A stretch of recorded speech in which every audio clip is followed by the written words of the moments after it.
વિદ્યાર્થી મિત્રો, નાનપણ શૈક્ષણિક સંકુલમાં આજે આપણે ધોરણ 8 સંસ્કૃત વિષયનો અભ્યાસ કરવાનો છે। તો આપણે બધાએ જો સ્કૂલ સ્ટાર્ટ હોય તો શું કરીએ છીએ તો કે પહેલા જ આપણે સ્કૂલમાં એન્ટર થઈએ। એન્ટર થયા બાદ આપણે તમારે તો હવે એમ કહીએ કે 2 વર્ષ થયા ત્યાં તો સ્કૂલનું કે વાતાવરણ શું છે એ પણ ભૂલાઈ ગયું હશે કે આપણે શું કરતા તો કે પહેલા પ્રાર્થના બોલતા, પ્રાર્થના બોલી અને પછી આપણું જે શૈક્ષણિક કાર્ય છે એની શરૂઆત થતી। તો આજે તમે ધોરણ 8 માં પ્રવેશ થઈ ચૂક્યો છે તમારો। હવે ધોરણ 8 માં આપણે જે સંસ્કૃત વિષય છે એમાં તમને સાથે ચોપડી અને ટેક્સ્ટ ચોપડી જેથી ખબર પડે કે કયું પ્રકરણ છે તો કે પહેલું પ્રકરણ છે શું છે તો કે વંદના। વંદના એટલે વંદન। વંદન કે શું કે છે આપણે કે આપણે વંદનથી આપણે કોઈ પણ કાર્યની શરૂઆત છે ઈ ભગવાનની આરાધનાથી જ કરીએ, એટલે કે ભગવાનની સંકલ્પના સાથે કરીએ છીએ। તો અહીંયા પણ આપણે જે સંસ્કૃતમાં પહેલું પ્રકરણ આપવામાં આવ્યું છે તે વંદના। તો વિદ્યાર્થી મિત્રો તમે પણ સંસ્કૃત પાઠ્યપુસ્તક સાથે લઈને બેસજો કે જેથી આપણને એ પ્રકરણમાં કે જે શ્લોક છે કે એનું ભાષાંતર છે એના શબ્દો છે એ સારી રીતે સમજી શકીએ।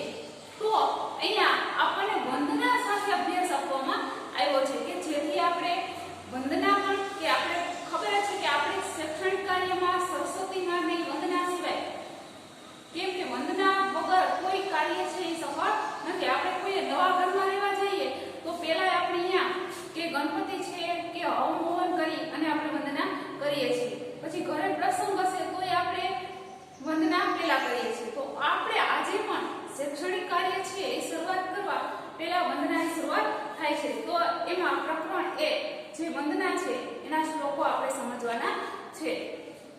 ચાલો એમાં છે પહેલું કે છે શું કે છે જય હે ભગવતી સુર ભારતી। જય હે ભગવતી સુર ભારતી। હવે એમાં પહેલો આપણે અહીંયા મેં તમને શબ્દ આપ્યા છે કે જેથી આપણે શબ્દના અર્થ સાથે ભાષાંતર સમજી શકીએ। એમાં કીધું છે કે ભગવતી સુર ભારતી। ભગવતી સુર ભારતી એટલે શું થશે તો કે સુર ભારતી એટલે સરસ્વતી માં। આપણે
ટહુકા કરતી હોય તો કેવું સારું લાગે સમજાવ પછી કાગડો બોલતો હોય તો આપણે શું થાય કે આ બંધ થાય તો સારું તો અહીંયા સરસ્વતી માને કેવા કીધા વાણીની દેવી કેવી છે વાણીની દેવી કે આપણી વાણી છે ઈ હંમેશા સારી હોવી જોઈએ પછી નાદ બ્રહ્મયુક્ત કે હે નાદ બ્રહ્મયુક્ત વાણીની દેવી પછી કે છે શરણતે ગચ્છામ શરણ એટલે તારા શરણોમાં ગચ્છામ એટલે જાઓ અમે તારા શરણોએ જઈએ છીએ આખા શ્લોકનું આપણે ભાષાંતર સમજીએ એમાં ભાષાંતર જોવો જય હો એટલે શું કે છે હે ભગવતી સરસ્વતી તમારી જય હો અમે તારા ચરણોમાં પ્રણામ કરીએ છીએ પછી કે છે કે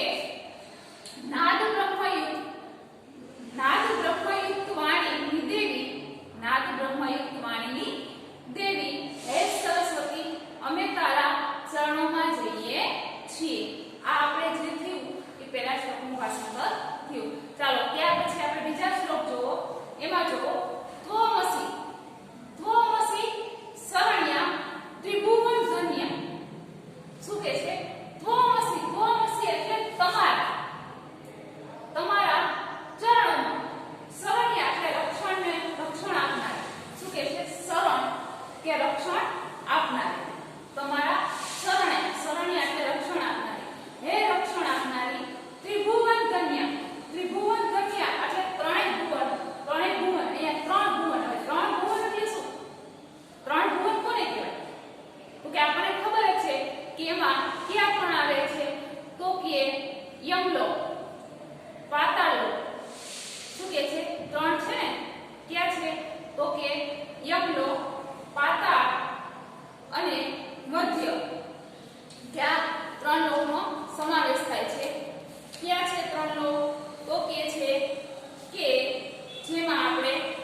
કે કંદ પુષ્પ, મોગરાનું ફૂલ, હિમ, ચંદ્રમા જેવા સફેદ વર્ણને ધારણ કરનારા હે દેવી, મનરૂપી હંસ પર તમે બિરાજમાન થાઓ. પછી કે છે કે કમળ જેવા નિર્મળ શરીરવાળા હે દેવી, તમે અજ્ઞાનને હરી અને બુદ્ધિનો વિકાસ કરો, અમારી બુદ્ધિનો વિકાસ કરો. આપણે સરસ્વતી માતાને પ્રાર્થના કરીએ છીએ. ચાલો ત્યાર પછીનો શ્લોક છે એ આપણે સમજીએ. એમાં જોવો, એમાં છે લલિત કલામણી. લલિત કલામણી એટલે લલિત એટલે શું થાય છે તો કે મનોહર, કલા એટલે કલાઓથી, મપી એટલે યુક્ત. હે મનોહર કલાઓથી લલિત, મનોહર કલાઓથી યુક્ત. પછી એમાં જો જ્ઞાન વિભાની. જ્ઞાન વિભાની એટલે કે છે જ્ઞાન આપનારી, વીણા પુસ્તક ધારનારી. વીણા અને પુસ્તકને ધારણ કરનારી. કે આપણને ખબર જ છે કે સરસ્વતીના હાથમાં શું છે તો કે સરસ્વતી માતાના હાથમાં વીણા અને પુસ્તક ધારણ કર્યું છે. એટલે આખી લીટી આપણે ફરીથી સમજી લઈએ. શું છે લલિત કલામણી એટલે કે હે મનોહર કલાઓથી યુક્ત, જ્ઞાન વિભાની એટલે કે છે જ્ઞાનોથી ભંડારથી ભરેલી, વીણા અને પુસ્તકને ધારણ કરેલી, મતિ રાસ્તા નો તવ પદ કમલે અતિ, અહીં કુંઠ વિષ હારણી. અહીંયા છેલ્લી લીટીથી પાછું ભાષાંતર થાય છે. કુંઠ વિષ હારણી. કુંઠ વિષ એટલે મનોવિકૃતિ. મનોવિકૃતિ કોને કહેવાય તો કે જે માણસના મગજમાં કોઈ સારા વિચાર ન આવે ને આને મનોવિકૃતિ કહેવાય. કે આપણે હંમેશા કોઈ સારો વિચાર જ ના આવે, નેગેટિવ જ વિચાર કરતા હોય એને મનોવિકૃતિ ગણવામાં આવે છે. તો અહીંયા કુંઠ વિષ હારણી એટલે મનોવિકૃતિના વિષને હરનારી. કુંઠ વિષ હારણી. કુંઠ એટલે મનોવિકૃતિ, વિષ એટલે ઝેર અને વિષ પણ થાય, હારણી એટલે ધારણ હરનારી, મનોવિકૃતિના વિષને હરનારી. મતિ એટલે બુદ્ધિ, બુદ્ધિને પદ કમલે. પદ કમલે એટલે કે કમળ રૂપે બુદ્ધિનો વિકાસ કરો એટલે કે બુદ્ધિને આપો. આખું ફરીથી સમજો. શું કે છે કે હે સરસ્વતીમાં, હે મનોહર કલાઓથી યુક્ત, જ્ઞાનોથી ભંડારેલી, વીણા અને પુસ્તકને ધારણ કરેલી. પછી કે છે મનોવિકૃતિના વિષને દૂર કરનારી, અમે અમારી બુદ્ધિનો તમારા ચરણોમાં છે. એટલે કે મારી બુદ્ધિનો તમે વિકાસ કરો, કે અમારી બુદ્ધિ છે એ તમારા ચરણોમાં છે, મારી કમળ જેવી બુદ્ધિ તમારા ચરણોમાં છે. તો અહીંયા આપણે જે પ્રકરણ 1 છે સરસ્વતી વંદના, સરસ્વતી વંદનામાં આપણને જે 4 શ્લોક આપવામાં આવ્યા છે, અહીંયા 4 શ્લોકનું ભાષાંતર કરવામાં આવ્યું છે કે આપણે 4 શ્લોકનું ભાષાંતર સમજ્યા. ચાલો તો પણ ફરીથી આખે 4 શ્લોકનું ભાષાંતર હું તમને એકી સાથે કરું જેથી આપણને સમજાય. એમાં પહેલા શ્લોકનું ભાષાંતર આપણે ગુજરાતી સમજીએ. એમાં શું કહે છે કે હે સરસ્વતી, હે ભગવતી સરસ્વતી, જય હો, અમે તારા ચરણોમાં પ્રણામ કરીએ છીએ. પછી કહે છે નાદ બ્રહ્માથી યુક્ત. શું કહે છે નાદ બ્રહ્મયુક્ત વાણીની દેવી, હે અમે તારા ચરણોમાં જઈએ છીએ. પછીનો બીજો શ્લોક જેમાં આપણને સરસ્વતીનું વર્ણન કરવામાં આવ્યું છે. એમાં શું કહે છે કે હે રક્ષણ આપનારી, ત્રણેય ભુવનને રક્ષણ આપનારી, જેમાં દેવો અને ઋષિ મુનિઓ તમારા ચરણોમાં વંદન કરે છે. નવરસ મધુરથી અને ઘણી બધા કે બહુ બધા શબ્દોથી, કવિતાથી બોલાયેલા સ્મિત રૂપી ક્રાંતિની રીતે તેજસ્વી લગતા આભૂષણો વાળી છે. પછી આપણે જે બીજો શ્લોક છે એનું ભાષાંતર સમજીએ તો કે કુંદ પુષ્પ, મોગરાના પુષ્પ, હિમ એટલે બરફ એટલે હિમ ગણવામાં આવ્યો છે. પછી કે છે કે ચંદ્રમા જેવા શ્વેત વર્ણવાળી તમે અમારા મનરૂપી હંસ પર બિરાજમાન થાઓ. પછી કહે છે કે સફેદ જેવા કમળ નિર્મળ શરીરવાળા અમારા અજ્ઞાનને હરી અને બુદ્ધિનો વિકાસ કરો. કે અમારા જે અજ્ઞાન છે, અમારામાં જે અજ્ઞાનતા પડી છે એને સરસ્વતીમાં તમે દૂર કરો અને અમારા બુદ્ધિનો વિકાસ કરો. પછી આપણે ચોથા શ્લોકનું ભાષાંતર સમજીએ. ચોથા શ્લોકના ભાષાંતરમાં શું કીધું? તો કે હે મનોહર કલાઓથી યુક્ત જ્ઞાનના ભંડારવાળી, પછી કે છે વીણા પુસ્તકને ધારણ કરનારી અને મનોવિકૃતિઓના વિષને હરનારી અમારા બુદ્ધિ તમારા ચરણોમાં છે. કે અમારી કોમળ બુદ્ધિ, કમળ જેવી બુદ્ધિ તમારા ચરણોમાં છે. કે જેથી હે સરસ્વતીમાં અમારા બુદ્ધિનો વિકાસ કરો. તો અહીંયા આપણે જે 4 શ્લોક છે, 4 શ્લોકનું ભાષાંતર સમજ્યા. કે જેમાં 4 શ્લોકનું ભાષાંતર સાથે આપણને સરસ્વતીમાં કે આપણામાં શ્લોકની સાથે જે દુર્ગુણ છે એને પણ દૂર કરવાની વાત કરવામાં આવી છે.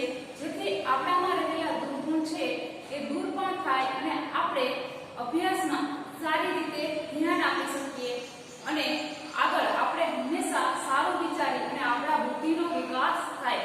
તો અહીંયા જે વંદના દ્વારા આપણને 4 શ્લોક સમજાવવામાં આવ્યા છે, 4 શ્લોકનું ભાષાંતર આપણે કરવામાં આવ્યું છે. હવે 4 શ્લોકનું ભાષાંતર આપણે કર્યું છે તો ગમે ત્યારે આપણને 4 શ્લોકનું ભાષાંતર પૂછવામાં આવે કે લખવામાં આવે તો આપણને આવડવું જોઈએ, જેથી આપણે એને સારી રીતે સમજ્યા છીએ. અને પછી નેક્સ્ટ વિડિયોમાં કે ગમે ત્યારે આપણે એનો ગુજરાતી અર્થ સાથે સમજીએ, સંસ્કૃત અર્થનો ગુજરાતી, તો કોઈ પણ ભાષાંતર છે એ આપણે આસાનીથી સમજી શકીએ છીએ. તો ત્યાર પછી ચાલો હવે તમે પણ આ 4 શ્લોકનું ભાષાંતર સમજાય છો સારી રીતે એવી હું આશા રાખું છું. અને તમે તમારી આ વિડીયો જોતા સાથે પાઠ્યપુસ્તક સાથે તમે લઈ અને જે આ ભાષાંતર સમજ્યા છો એવી આશા પણ રાખું છું. બસ અસ્તુ. જય હિન્દ.